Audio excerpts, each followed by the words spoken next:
Bueno, retomamos y presentamos a los invitados de este lado. Ya los presentamos, pero comenzamos con Pipi Colombo. Bueno, escuchaste la apertura del programa. Quiero una reflexión tuya. Me parece que la primera reflexión es que uno no tiene jamás que dejar de reaccionar, pero tampoco vamos a decir que te puede sorprender lo que venga de este gobierno.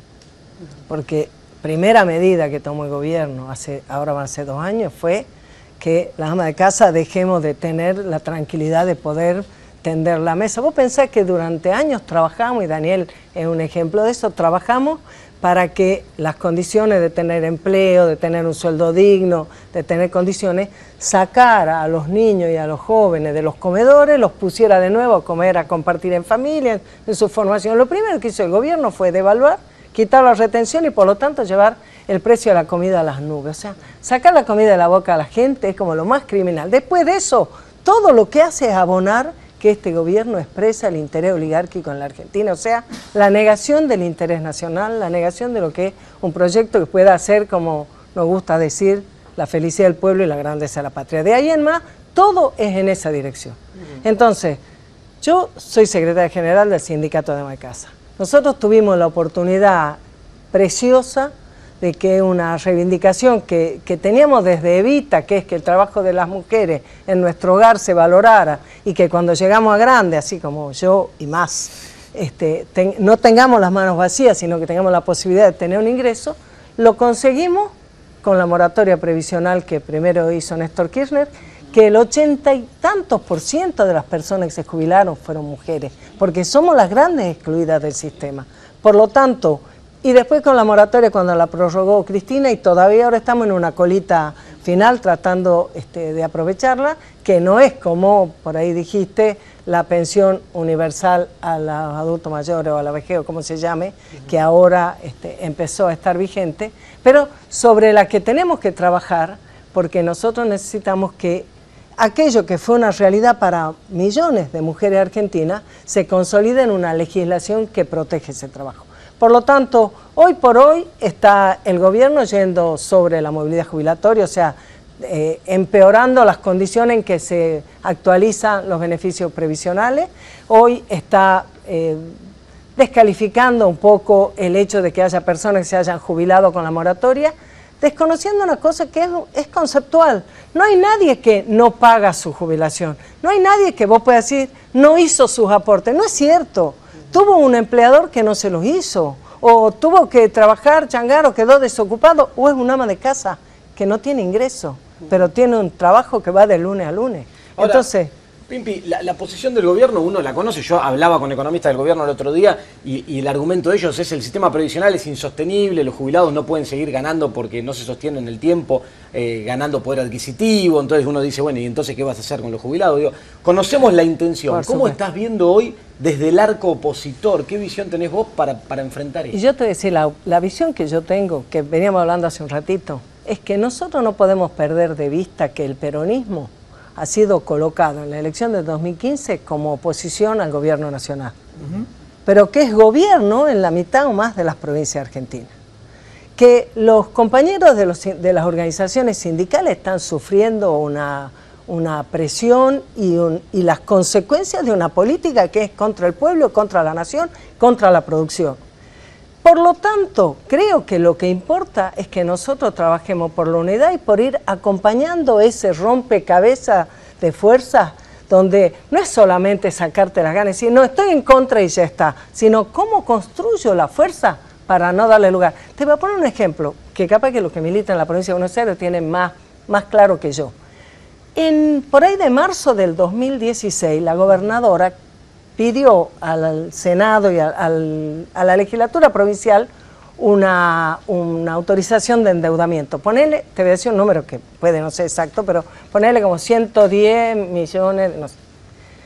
Y estuvieron ahí que se estaba tratando, finalmente se cayó la sesión y se armó una reunión de los intendentes, sobre todo los intendentes peronistas, de los legisladores, y se encontró una fórmula de transición que consistió en autorizarle a la gobernadora una parte del endeudamiento, creo que ponerle fue un poco más de la mitad, pero además ponerle condiciones sobre el empleo de los recursos, porque ¿sabes qué? El peronismo no puede ser como hicieron cuando estaba la Cristina de presidenta, nuestro gobierno, armaron el Grupo A.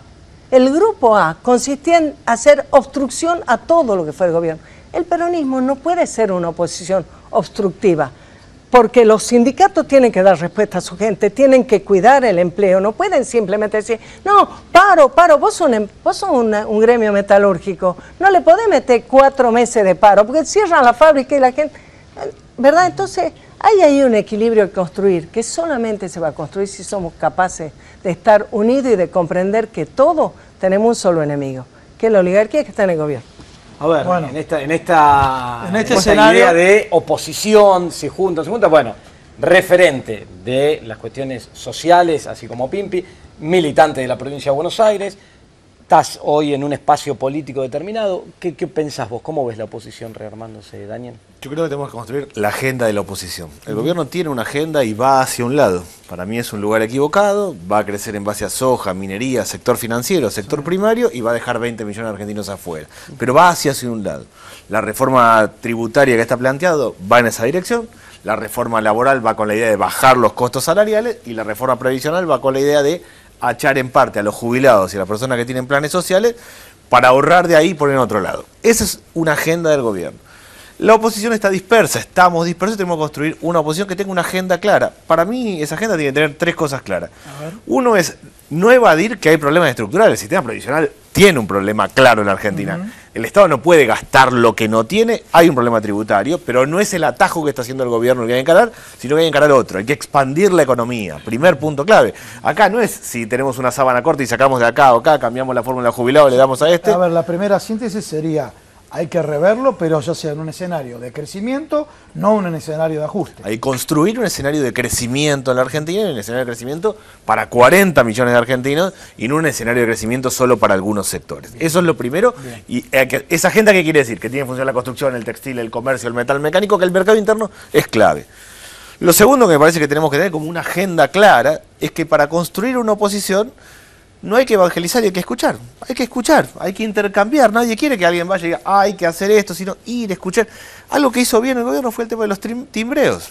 Fue y escucha, sea correcto o no, sea más o menos. Tenemos que construir una oposición que hable con todos, que escuche con todos, que plantee ideas. Y lo tercero que para mí requiere una oposición es mirar para abajo. ¿Quiénes son los que están mal en Argentina? Los que tienen planes sociales, los que hacen changa, los que tienen trabajo precario, los docentes, los que ganan menos de 10.000 pesos. Eso es el 60% de la Argentina. Hay que construir ese eje. Quien construya y le hable a ese sector va a ser algo bueno en Argentina. Yo voy para ese lado. Creo que tenemos que construir una oposición con el conjunto de los que hoy no somos gobierno y tenemos que mirar a los que están afuera de todo. Ahora, ¿hay affectio societatis de la oposición para construir una agenda en común? Hay 2 cosas, yo creo. Una, yo sí veo afecto y veo vínculo. El kirchnerismo claramente ha representado a los sectores más pobres. Ha sacado el 37% de los votos en la provincia de Buenos Aires. Ese es un dato básico. Y segundo, más allá del efecto, hay un gobierno que nos va a juntar a todos porque va encarando acciones que realmente complican. Si alguien quiere saber qué pasa y qué nivel de conflicto social genera la reforma tributaria y la reforma laboral, que prenda la tele lo que está pasando hoy en Brasil. El nivel de conflicto y de movilización que hay justamente por estas cuestiones. Bueno, en realidad, entre el afecto y un esquema que va a achicar mucho, yo creo que vamos a conformar una oposición razonable. La Argentina tiene una oposición que no solo cuestione la reforma laboral y la reforma previsional, que yo estoy muy en contra y voy a votar en contra en el Congreso, sino que además tenga su agenda que diga, vamos a hacerlo de esta manera. Eso te iba a preguntar, dijiste voy a votar en contra. Vos entrás ahora como diputado, asumís el 29, ¿no? El 10 de diciembre. No, pero el 29... No, el 6 juro, esos son los senadores. El 6 juro y el 10... Y el 10 de diciembre sí, como diputado. Bueno, muchas de estas reformas se van a tratar después, o sea, vos ya vas a estar en tu banca como diputado. Venís trabajando en el sentido de oponerte a cuestiones, de plantear modificaciones constructivas, porque hay cierto sector de la oposición que a veces critica a el masismo, digamos, por haber acompañado al inicio muchas de las medidas. Vos ahora vas con una posición crítica. Sí, nosotros definimos como bloque Frente Renovador que vamos a votar en contra de la reforma laboral y de la reforma previsional. Entiendo que alguien puede hacer cambios y entiendo que si cambias la fórmula y mejora un poquito, es mejor eso que nada, pero claramente la reforma previsional complica la vida de los jubilados y de las personas que tienen planes sociales. Todos hablamos de jubilados, pero hay 4 millones de personas que tienen asignación universal por hijo. Y la reforma laboral lo que hace es bajar salarios. El gobierno crece con la idea de achicar el Estado y bajar salarios para hacer a la Argentina competitiva. Hace lo que se hizo varias veces. Obra pública que está bien, endeudamiento que está mal y nos endeuda 100 años, y baja salarios. Es cada vez que alguien hizo eso en Argentina, en los 70 y los 90, nos metió en un lío bárbaro. El gobierno va camino a meternos en ese lío. Nosotros no solo tenemos que votar en contra claramente en el Congreso, sino construir ideas distintas a las que están dando vuelta. Tengamos en cuenta algo, vamos al corte y hablamos del resto de los temas. Tengamos en cuenta, esto es importante, que lo que venimos hablando de la fórmula de la movilidad jubilatoria no afecta solo a jubilados, también beneficiarios de asignación universal por hijo. Y de las asignaciones familiares, afecta a todo el sistema de previsión social. Generalmente se habla de los jubilados, afecta a gente que hoy está ganando 7.200 pesos, los jubilados de la mínima, y chicos que están ganando 1.400 pesos por mes de asignación universal por hijo. Montos muy pequeño con lo que aumenta la canasta básica de alimentos. Estamos hablando de cerca de 17 millones de personas. Y vos tenés, claro, 8 millones de jubilados, casi 16, 17 millones de personas. Tenemos que ir al corte, pero ¿sabes qué? Cortito ahora, uno de los temas, porque son en una escala de problemas, el tema de los trabajadores, el tema de los jubilados es lo más importante. Pero ¿saben qué? Le quitaron el 1% el impuesto de los celulares para los deportistas de alto rendimiento. Y cuando se habla de salud, se habla de hábitos saludables, el deporte lo es, son chicos que tienen deportes competitivos. El gobierno anterior ha promovido el tema del ENAR para que los deportes no tradicionales, más allá del fútbol, puedan llegar a disputar, como el caso de la Peque Pareto y otros deportistas, puedan disputar lugares en el mundo en cuanto al deporte no profesional, si lo llamamos así. También están en crisis ellos, realmente para todos lados apuntaron. Sí, Huertain, titular del ENAR, se juntó con Nicolás Dujovne y bueno, se está tratando de llegar a un acuerdo. Veremos, raro lo que hizo el gobierno. Va a depender de la discrecionalidad de la Secretaría de Deportes y eso es un tema bastante. Antes no dependía de la discrecionalidad, antes dependía de una política deportiva y un proyecto deportivo. Y así disciplina. A ver, repasemos el pasado. Hubo época que los remeros iban a competir afuera y después de las Olimpiadas les llegaban los botes. Llegamos a ese extremo en nuestro país. Mientras que otros países, no hablo de lo del primer mundo, pero otros países han tenido un medallero olímpico mucho más extenso que el nuestro. Bueno, el deporte también forma parte del escenario de la inclusión. Brasil, con Luis Ignacio Lula da Silva, hizo el proyecto social donde permitió que muchos chicos pobres vayan a competir, que de alguna manera se buscó esto con el ENAR más tarde, vayan a competir a todos lados del mundo. Bueno, seguimos acá en Economía 4 vamos a estar con pymes y jubilados. Sí. Arrancamos con jubilados con, bueno, ya lo presentamos, Cristian de Alessandro. El día de tu cumpleaños, Cristian, ¿qué pasa? Se modificó la fórmula, seguro que varios medios van a decir, hay que festejar porque se modificó la fórmula. Esto es disfrazar el cuco de espantapájaros. Clarito, lo que teníamos era el cuco, terminaron poniéndole el traje de espantapájaros, que también es un disfraz que asusta, pero no con un color. Ya sigue, ¿no?, la negociación. Y bueno, a ver, bien lo dijo Daniel Arroyo, acá no valen los matices, acá es o blanco o negro, porque por más que quieran disfrazar el índice de inflación sujeto ahora con el RIPTE, en la nueva fórmula es 70% de inflación, 30% del RIPTE. Aclarar el RIPTE porque la gente RIPTE es el salario de los trabajadores estables, es un promedio de todos los trabajos que hay y que negocian paritaria y se hace un promedio. Ese promedio es el que va a resultar. Ya están hechos los cálculos. Y la mejora entre la inflación sola y la inflación y el RIPTE son 41 pesos, 42 pesos. Ahora, yo te pregunto algo. De acá en adelante, si los sindicatos que representan a los trabajadores lograran mejoras salariales por encima de los precios, la fórmula mejora. Podría mejorar. ¿Y qué pasa si empieza a haber precariedad como con la ley de blanqueo, la ley de reforma laboral pretende hacer?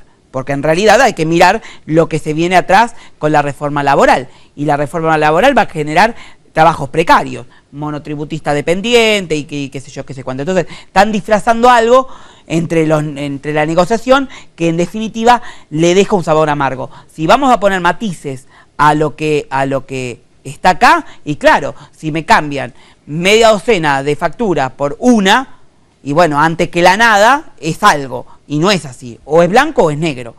Y si van a votar esto matizado con 41 pesos de aumento, realmente deja mucho que desear. Porque de la fórmula originaria, si se aplicaría hoy, a ver, mejor dicho, si se aplicase al 2018, marzo del 2018, la fórmula que hoy tenemos, la jubilación mínima tendría que estar en 8.141 pesos. Frente a la de la inflación, que son 7.260 pesos. Y esto le mejora 40 pesos más. Ahora, tu propuesta de máxima como representante de los jubilados, ¿cuál sería? ¿Volver a la anterior? Y a lo malo, que ya o sea, a ver, el índice de inflación es muy malo. Nunca la fórmula que hoy tenemos sustituyó el haber del trabajador en su vida de jubilado. Sí. ¿Bien? Porque eso es lo que debería haber sido, el sustituto del haber. Por eso siempre tenemos juicios de reajustes. Ahora, si me bajan aún más, esto genera injusticia social. ¿Y saben qué pasa? Ante una injusticia se resuelve en la justicia. El candidato, diputado, senador, que se ponga la camiseta de presidente dentro de 2 años, va a tener que pagar los juicios de reajuste que hoy se generen por esta injusticia que se está generando. Entonces, la escupida se le va a venir en el ojo. Escúchame, 1.150.000 dijo el jefe de gabinete que se beneficiaron con la reparación histórica. ¿1.153.000? 113.000 sí. Hasta el informe del 105 del diputado y un poquito más en el Senado. Pero permitime, ¿te veo muy entusiasmado con el tema o te veo muy enérgico? Indignado. Por eso, muy enérgico con el tema. Pero el tema de la reforma tributaria y lo que se pretende es una ecuación, donde en esta ecuación el ahorro que le va a dar en materia previsional duplica o triplica los montos que se pagaron de reparación histórica. Sí. A ver, en el gobierno, el otro día la vicepresidenta de la Nación dijo que esto que venían a hacer, esta reforma, era producto del populismo del gobierno anterior. Populismo que, bien dijo Pimpi, fue ni más ni menos que darle jerarquía a las amas de casa, a los excluidos, porque no tenían el 60% de la población estaba incluido, pero un 40% no. Entonces, hoy tenemos una cobertura de 97%. Eso era populismo. La reparación histórica fue populista, porque fue una medida que nosotros sabíamos que iba a ser una cáscara. Más populismo que eso.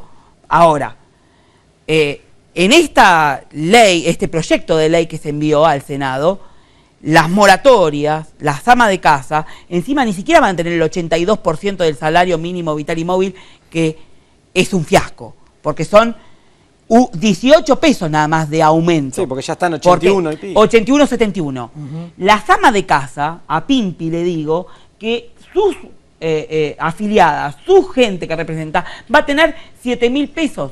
7.600 pesos de jubilación, porque las moratorias no entran dentro de el 82% famoso. Y por otro lado, con la suba de la edad jubilatoria, fíjense, este opcional, que no está muy bien redactado el proyecto, dice, quienes tengan el acceso a la PBU, que es la jubilación, 60 la mujer, 65 el hombre, pero vamos a poner que sea 65, porque no está claro, la mujer puede llegar a los 65, de los 65 hasta los 70, el empleador no va a tener la carga de pagar lo que es la contribución previsional. O sea, que si en esos 5 años tuvo aumento, fue ascendido jerárquicamente, se quedó congelado el sueldo a los 65 años. Entonces es un fiasco, es el cuco disfrazado de espantapájaro. Yo justamente quería decir que en esa discusión sobre el 82%, vos te acordarás que esa fue la única cosa que se votó en conjunto, sí. Se logró, el Grupo A consiguió... y lo votó este gobierno. Y lo votaron incluso en un 82% móvil para cualquier todo, sabiendo que era una cosa imposible de practicar. Pero la moratoria y la movilidad fueron llevando a que el mínimo se acercara mucho al 82%. Bien. Lo que pasa es que, por supuesto, toda la tarea de incluir tiene que estar asociada a un proyecto nacional, donde tiene que haber empleo, donde tiene que haber crecimiento de la economía. Claro. Entonces, si vos no tenés eso, todo lo demás son número y papelito. ¿Entendés? Por eso es que vos no podés desprenderte de una mirada integral y de acompañarnos. Y yo creo que en eso el peronismo tiene una responsabilidad que es esencial, que es unirse y después sumar todo lo demás que venga, pero unirse y dar una sola pelea, porque si no empezamos con el dedito así en 360 grados y siempre hay algo que no te va a gustar de mí, otro Sí, que claro. no te va a gustar de él y otro, Es y cierto. entonces estamos en el horno y no ganan ellos, son menos, son más malos y encima no ganan. Daniel, antes de tu comentario quiero hacer una cápita relacionado con un mensaje del Papa Francisco, atado a lo que dijo Pimpi, sí que los pobres no son un número, sino que conocerlo cara a cara, ¿no es cierto? No, y el obispo Gea dijo, El obispo el Gea. trabajo no es una mercancía, Exacto. el costo laboral es lo mismo. Exacto. No, digo, breve. Por porcentaje me parece que nos perdemos. Un jubilado, viste, ganando 7.200 pesos. Sí, señor. Está casi en el 82, porque el salario mínimo es 8.800. Las dos cosas son Son bajas. bajas. Sí. La asignación universal por hijo es 1.400 pesos. La mitad de la gente gana menos de 10.000 y para no ser pobre hacen falta 15.700. O sea, a veces cuando uno habla de porcentajes se pierde la noción. No alcanza la plata. No alcanza Gran la parte de plata. la gente con la plata que tiene no llega a fin de mes y ese es el problema. Si encima le achicamos ingreso al que ya no le alcanza, Y en la el estamos haciendo jubilado difícil. es 17.450 pesos la canasta básica. Sí. Más que Por lo el que tema dijo medicamentos. Daniela Por el tema Rosso, medicamentos, que es muy 17.000, cierto. sí. Bueno. Porque se le incluye el medicamento que hoy el jubilado lo tiene que pagar. No está Porque faltando un una de empresario, las sí. cosas horribles que ha pasado es que al reajustarse con lo que llamamos reparación histórica, en algunos casos, si en ese reajuste supera un cierto número, le quitaron la entrega de medicamentos Claro, los gratuitos. medicamentos, o los sea, subsidios. ¿entendés? Entonces por ahí te han aumentado a 2.000, pero vos tenías un costo mensual de tu medicamento de 2.500, bueno, son hasta ahora en vez de que te aumentaron 2.000, te quitaron 500. Bien. Vamos a hablar de las pymes. Sí, vamos a Primero hablar te de cuento pymes, algo sí, y le a dejo ver, la pregunta contanos flotando porque algo, después a ver. le quiero preguntar a Daniel. Contanos algo, Dateli, En dale. varias reuniones en las que Sí, estuve, sí. me han dicho... Acá el que ¿Tenés la un tiene- Dateli? ¿Tenés un No, Dateli? no, me han dicho acá el que la tiene clara Daniel Arroyo. Sí. ¿Por qué? ¿Por Dice, qué? porque él habla de que el que logre representar a los sectores, que los que decías recién, Sí. que quedaron afuera, los sectores que trabajan informales, ese es el que va a lograr armar lo que necesita la política argentina de acá para adelante. Lo que te voy a preguntar después que hablemos de las pymes es, ¿quién va a lograr armar eso? Si estás viendo posible eso y cómo. Sí, ¿sí? sí, la agenda de la oposición. A ver, Vamos a hablar de Ariel pymes. Aguilar, las pymes, reforma tributaria debe estar festejando, reforma laboral deben estar festejando las pymes. Mercado de capitales. Mercado de capitales. Sí, la verdad que estamos en un No escenario tenés cara de festejo, ¿no? maravilloso porque pensaba recién, no, gracias, basta, paren de hacer cosas para nosotros. Sí. Paren un poco, no, porque de verdad están usando mucho el marketing de las pymes y cuando uno analiza las medidas, fíjate todos los temas que tiraste vos, Sí. mercado de capitales, ley de compra nacional, ley de defensa de la competencia, y en todos son beneficios para las pymes. Lo mismo que la reforma laboral, tributaria y previsional, todo está ligado a nosotros. Y la verdad, cuando vos empezás a analizar cómo viene esta reforma, y hay que decir, porque cuando vos lees la ley tributaria y la ley de reforma laboral, te encontrás con el tema de las alícuotas, de la baja de cargas sociales que vamos a tener nosotros. Sí. Ahora resulta que a nosotros la alícuota, la pymes, nos sube de 17, 17,5, 18, ¿no? Hasta llegar al 19%. A las grandes empresas le va a bajar. Entonces yo te voy a hacer una cuenta. Imagínate alguien que paga hoy un salario de 20.000 pesos. ¿Estás hablando de alícuota de qué? De la alícuota de contribuciones patronales. Contribución la que patronal tengo- está perfecto, claro, Bueno, sí. perdón, Sí. como empresario hablo. Sí. Y sobre 20.000 pesos, Sí. yo voy a pagar un 17,5 sobre 2.400 pesos, no van a tributar el año próximo. O sea, que voy a pagar sobre 17.600 pesos, lo que da el 17,5 de 2.400. Sí, señor. ¿Saben cuánto es el ahorro? 320 pesos.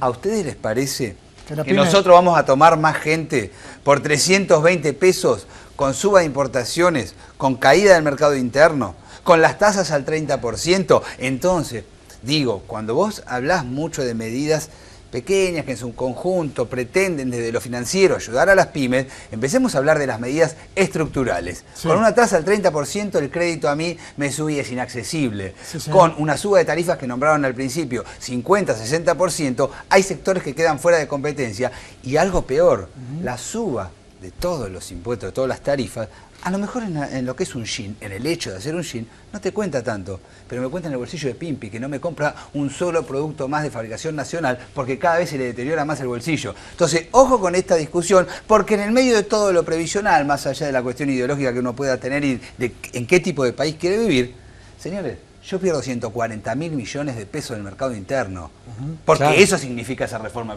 Esto hay que tenerlo claro. Claro, porque ¿Y se le sabés saca el qué? consumo directamente. Pero eso. esto va A directo ver, al como consumo. empresario, está bueno que, ¿sabes qué? Pero yo Agustín? te estoy Está hablando bueno que del lo diga un bolsillo, empresario, ¿no? Te hablo desde el bolsillo. Digo, Sí. cuando estaba la tarjeta argenta, uno veía que estaba el consumo del jubilado. ¿Por qué estoy graficando esta situación? Porque no es Digo, una el cuestión, no es ahora una cuestión 12 ideológica. Vivo, pero poner en esta falta de mercado que tenemos, le bajás 140.000 millones de pesos a este mismo mercado, y eso significa el cierre de pymes por 320 pesos, y pensémoslo un poquito. Sí, y después te doy otra. En el medio de todas estas contradicciones hubo otra medida, que el Banco Central elimina gradualmente la línea de préstamos que los bancos hacían para la inversión productiva. Eso también le afecta a las pymes. Bueno, pero vos ahí tenés qué concepción, por eso digo, más allá de estas pequeñas discusiones de algunas leyes, estructuralmente hacia dónde vas, porque la eliminación de la tasa subsidiada de la industria es una señal. Las LEVAC al 30% es una señal tremenda. Entonces, repetí el concepto, porque la gente escucha el debate y no. La eliminación de las tasas subsidiadas para de la industria nacional, exacto, de las pymes. Exactamente. Pero de todas maneras, esas tasas ya estaban altas porque la tasa de referencia que toma era alta. Entonces, no solo te enfría el consumo. O sea, te rompo la cabeza, pero no tanto. Claro, pero a ver, la tasa alta, Agustín sabe más que yo, muchísimo más que yo, pero digo, las tasas altas te enfrían el consumo con esta cuestión monetarista de que así van a bajar la inflación y demás, pero lo que hacen es enfriar el consumo y encarecer los créditos. Entonces, si a un empresario le sobró una moneda, cosa que dudo en la mayoría de los sectores de mano de obra intensiva, ¿qué va a hacer? ¿Va a comprar una máquina o va a ponerla a interés? Y claramente, por eso yo siempre digo, y no hay que equivocar el concepto, fabricar, producir, industrializar, no es una decisión empresaria, es una decisión política, y esto hay que tenerlo claro siempre. Sí. A nosotros, a los trabajadores, a las trabajadoras, con los empresarios, también es una cosa perversa, que le viene bien al gobierno. ¿Cómo? Porque una cosa es que vos tengas empresarios que si tienen un recurso, entonces van y compran LEVAC, porque tienen una ganancia que es sideral, que es inexistente, y puede haber empresarios que hagan plata hoy. Pero no hay empresas que ganen hoy, no hay empresas que tengan rentabilidad hoy. Vos tenés que saberlo. Esta situación que está haciendo el gobierno, y como él bien dice, no es solo una decisión empresaria. La decisión empresaria, la única decisión sabia empresaria es aguantar lo más que se pueda, a ver si logramos en algún momento que cambiemos de gobierno y volvamos a tener un proyecto nacional. Pero si no es independiente ni es indiferente para cualquiera de nosotros el tema de que la inversión más exitosa que puede haber en la Argentina sea hoy invertir en las letras del Banco Central. ¿Sabes qué me hace acordar a mí? En una época se puso horrible en Tucumán el tema de la timba. Fue tremendo, ¿no? Y vos veías, fue una cosa horrible. Creo que ahora se suavizó un poco. Bueno, yo ya me vine a ver aquí, lo veo menos cerca, ¿no? Y vos veías cómo, ¿has visto? El que entra a jugar, primero le pide a la madre, después le saca a la madre, al padre, a la novia, a la abuela, hasta que se mete con los usureros. Y los usureros, o sea, después ya son en serio, pues ya te cobran con un pedazo de tu cuerpo. Claro. Y eso es lo que te está ocurriendo. Y entonces si hay usura, no hay mercado interno, no hay trabajo, no hay posibilidades.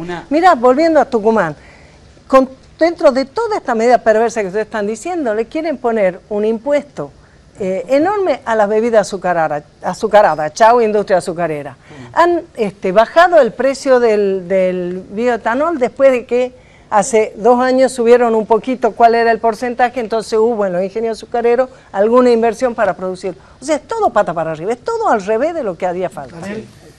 No, yo creo que tomaba, así como el gobierno está encaminando algunos cambios estructurales, hay otros que no está tomando. El sistema de crédito hoy funciona así. Las LEVAC son el 30%. El que paga en cuotas la tarjeta y patea para adelante, 60%.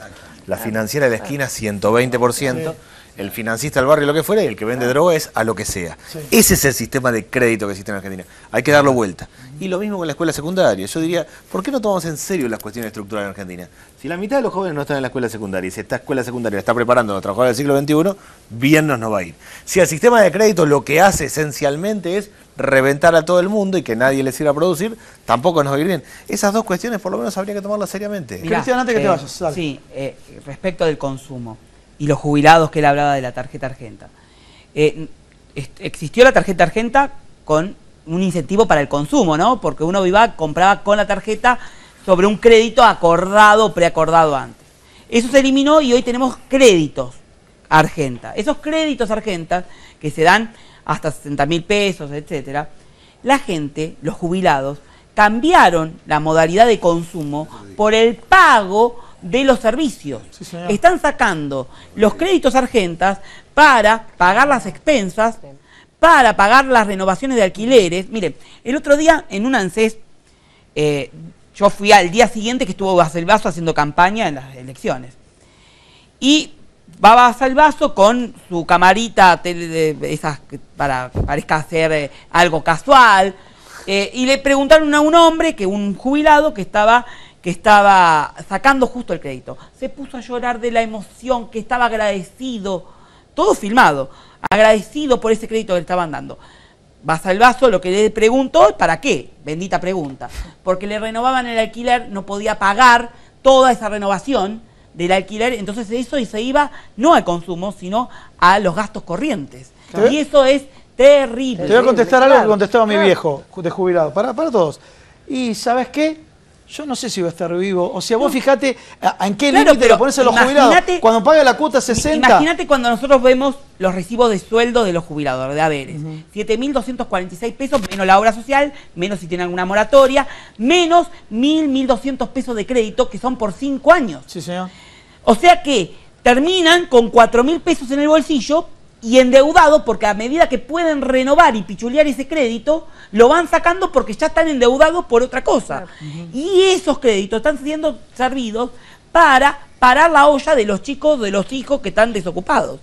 Eso es gravísimo, porque como él decía, en vez de ir a comprar zapatos, en vez de ir a comprarte un traje o hacerte un viajecito a Chapamalá, te lo estás consumiendo, morfando en pagar la luz, las expensas, el gas. Es terrible, es terrible. Yo quería decir respecto a que no toqué el tema cuando hablamos de una reforma tributaria. Nosotros nos planteamos una reestructuración tributaria, y esto lo hemos hablado en muchas cámaras pymes, porque mientras lo sabés bien vos, Agustín, mientras bienes personales se le fue bajando, 1.50, 0.75, 0.50, y el año que viene, 2018, va a pagar 0.25. Entonces yo no dije que no había que hablar y a ver qué se hacía con el tema de los impuestos. El tema es qué esquema tributario queremos en la Argentina, si es regresivo, si es progresivo. Entonces, ojo con eso. No digo que la carga de impuestos en un producto, en una prenda de vestir, no sea importante y que haya que discutirla. El tema es cómo redistribuimos este tipo de impuestos. Esa discusión, por supuesto que no se dio. Y en la discusión hacia adentro, a veces discutimos los empresarios, todas las cargas sociales.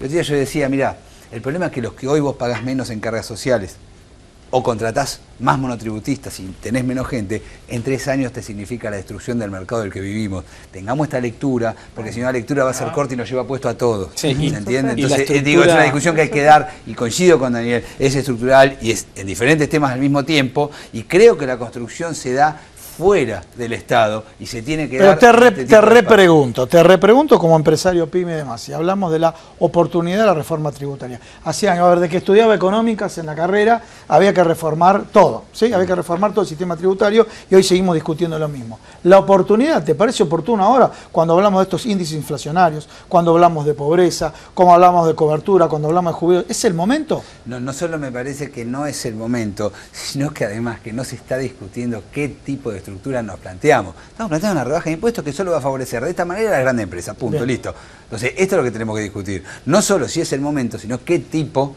de... Claro que nosotros decimos, por ejemplo, el ingreso bruto. Hay que pensar en cómo se discute de otra manera. ¿Por qué?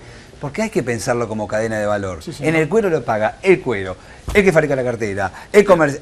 Sí, pensemos cómo estructuramos ese impuesto, pero pensémoslo como cadena de valor. Hay otras formas de pensarlo. Entonces, digo, pero tenés que pensar en nuestra estructura. Y lo que es cierto es que la estructura tributaria con estas reformas se está tornando cada vez más regresiva. Claro. Y eso preocupa. Habría que ir en camino opuesto. Y lo que es cierto es que no hemos tenido nunca un gobierno tan inepto para la administración como este.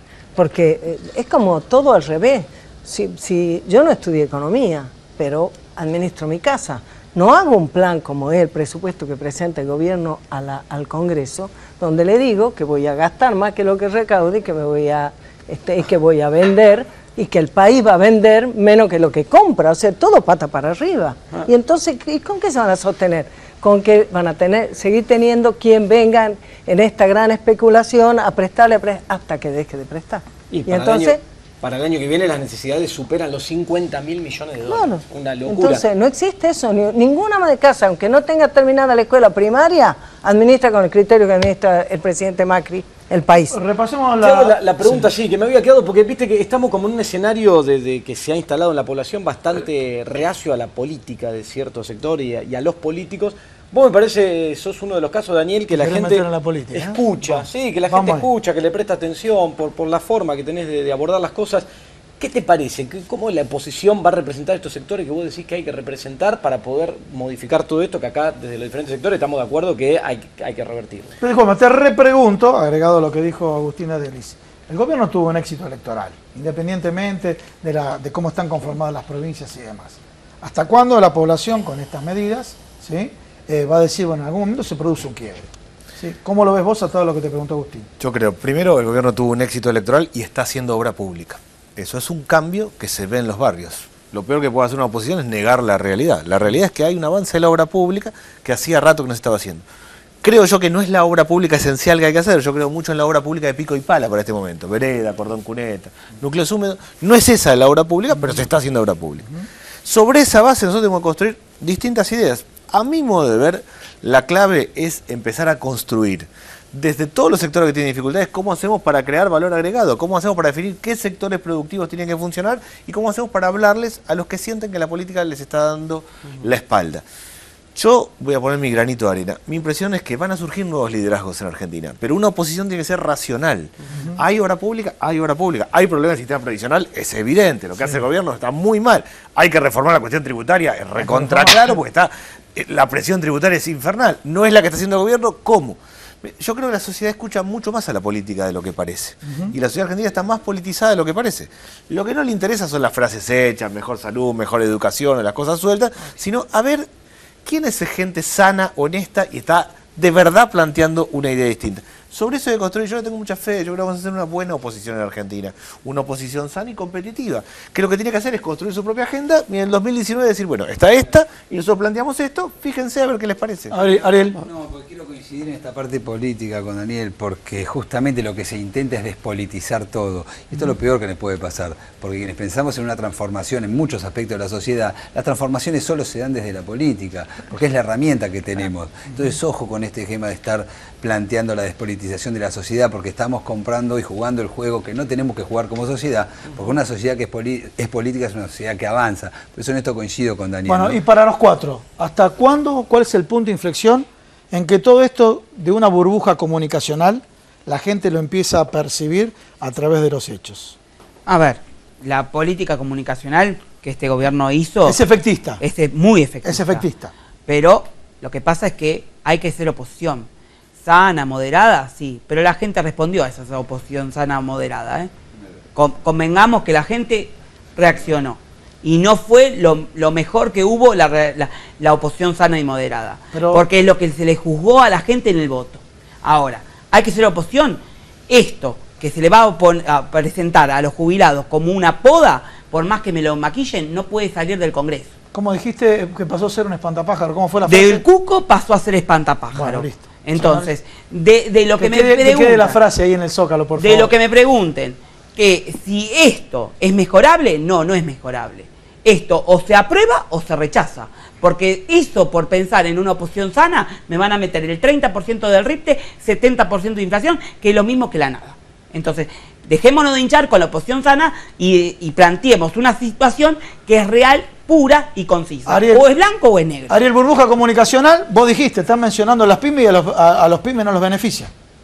No, pero además quiero tomar algo de lo que dijo recién, que tiene que ver con esto de la aspiración de ser tanto de la pyme como de la sociedad. Entonces tenemos un trabajo político de construcción de sentido común, quizá a muy largo plazo, que no es la necesidad muchas veces. Esto se lo escucha a Íñigo Errejón hace poco cuando él planteaba esto de no piensen que las elecciones se ganan con el bolsillo, y si no, fíjense en España, con desocupación del 20% y Rajoy sigue ganando elecciones. Entonces hay una disputa de construcción de sentido común, de que lo importante es la producción, es el trabajo, es la industria nacional, es la competitividad discutida en términos de lo que es con el Estado interviniendo. Toda esa discusión es la que me parece que tenemos que dar, más allá del marketing que se haga con las pymes y demás. Nosotros tenemos un trabajo y se da en todos los territorios. Bueno, cerramos, ¿ustedes? Yo no creo que sea la comunicacional tan clave. A mí me parece que la sociedad fue esta elección con la sensación de que llevaba un matrimonio de 1 año y medio, ¿no? Uno dice, lleva 1 año y medio de matrimonio, no anda bien esto, hay dificultades, pero no me voy a poner no me voy a separar al año y medio, No, tengo que encontrar la comunicó vuelta. bien ese mensaje entonces. Comunicó bien el mensaje, pero hay una sociedad sana que lo que dice, che, no puede ser, recién arrancamos, vamos a darle un poco no más de voy a tirar tiempo. en contra. Para mí ahora empieza el cambio, en el sentido de que la sociedad resolvió decir, sigan, y ahora dice, bueno, a ver qué están haciendo. Va a empezar a ver con más lupa la sociedad al gobierno y va a ver con más claridad qué está haciendo, qué no. ¿Cuál es el rol de la oposición? Solo un segundo. ¿Qué es lo que sí o sí tiene que hacer la oposición? Ser transparente. No se puede robar. No tiene que haber corrupción. En la parte de corrupción, la sociedad le va a poner una lupa a la oposición más que al gobierno. Con lo cual, una oposición que quiera hacer de verdad, tiene que ser hiper transparente. Mira, yo creo que la historia y la naturaleza aborrecen el vacío. Yo creo que tiene razón Daniel cuando dice que era demasiado pronto para para no darle una oportunidad al gobierno. Pero además te quiero decir, y lo dijimos la otra vez aquí, cuando estuvimos con Moreno, los votos del peronismo y sus aliados fueron más que los votos del oficialismo. Pero nuestras estrategias electorales nos llevaron a tener presentaciones todas por aparte que no permitieron esa suma. Por eso hay una gran responsabilidad del peronismo de ir unido a darle una oportunidad. Yo creo como Daniel que no es un problema comunicacional, hay una cuestión comunicacional, hay una presencia abrumadora, otra que periodismo militante acá. Es impresionante, acá no hay espacios prácticamente que no sean pro gobierno. Pero el problema es que frente a los desaciertos enormes y a la infamia y a la perversidad del gobierno, tiene que haber una oposición, una oferta constructiva, positiva y que tenga empatía con la necesidad de la gente. Por eso es que decimos que tiene que haber un peronismo unido, decidido y entonces va a poder. Tempi. Gracias a todos, por haber estado acá esta noche. Bueno, nos vemos todos la los semana temas que viene, súper interesantes abordamos, así que seguiremos la semana que viene con lo que está, lo que viene. Acá tenemos temas todo el tiempo novedades. y hay que seguirlo de cerca, porque en otros lugares no te cuentan las cosas. Chau, chau, hasta la semana que viene. Chau.